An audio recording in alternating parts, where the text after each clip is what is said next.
হচ্ছিল পাহাড়ে কোথাও পালিয়ে যায়, ম্যাগি বিক্রি করে জীবন কাটাবো। চাহালের সঙ্গে প্রেমের খবর ভাইরাল। তারপর একই অবস্থা হলো চাহালের চর্চিত প্রেমিকার।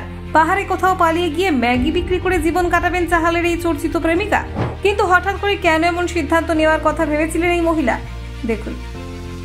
আরজে মাহভাস একজন বহুমুখী প্রতিভাবান ব্যক্তিত্ব। তিনি radio jockey, social media influencer এবং অভিনেত্রী হিসেবে পরিচিত। মাহভাস বিভিন্ন মাধ্যম থেকে জনমানসে পরিচিত।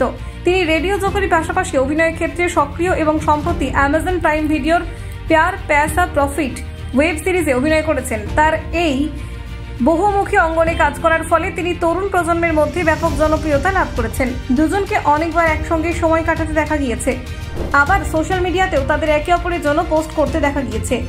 শুধু তাই নয়, চাহালের প্রত্যেকটা ম্যাচেই তাকে সমর্থন জানাতে হাজির হয়েছে মাহভাস। আবার ক্রিকেটারদের টিম বাসে উঠতে দেখা গিয়েছিল চাহালের এই চর্চিত প্রেমিকাকে।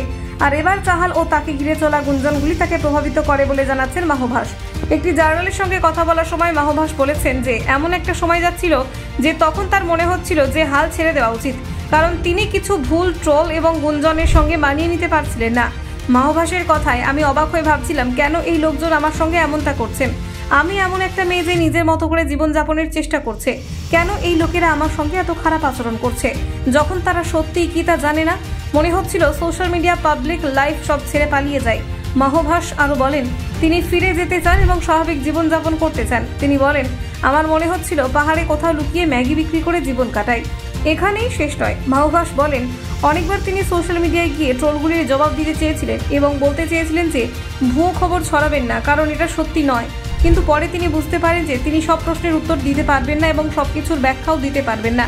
পরিশেষে তিনি বলেন এই মানুষগুলোর দায়িত্ব তাদের নয়, তাদের বিলও পরিশোধ করেননি, তাই সে যাই হোক না কেন সে একই থাকবে এবং কাউকে কোনো ব্যাখ্যা দেবে না। সোশ্যাল মিডিয়া ব্যক্তিত্ব আরজে মাহভাস সবশেষে বলেন, পরে ভাবি ওই লোকজনের দায়িত্ব আমার নয়, ওদের বিল ওদেরকেই মেটাতে হবে, আমাকে নয়। তাই আমি আমার মতো থাকবো, কাউকে কোনো জবাব দেব না। মাহভাস শুধু একজন কন্টেন্ট ক্রিয়েটার ও রেডিও জকি নন, বরং তার ব্যক্তিগত জীবনেও সৃজনশীলতা ও স্বতন্ত্রতা প্রকাশ পায়।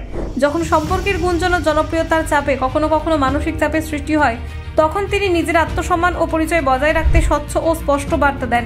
নিজের জীবনের জন্য নিজেই দায়িত্বশীল থাকবেন এবং অন্যদের কথায় প্রভাবিত হবেন না। Bureau report, news prime Times.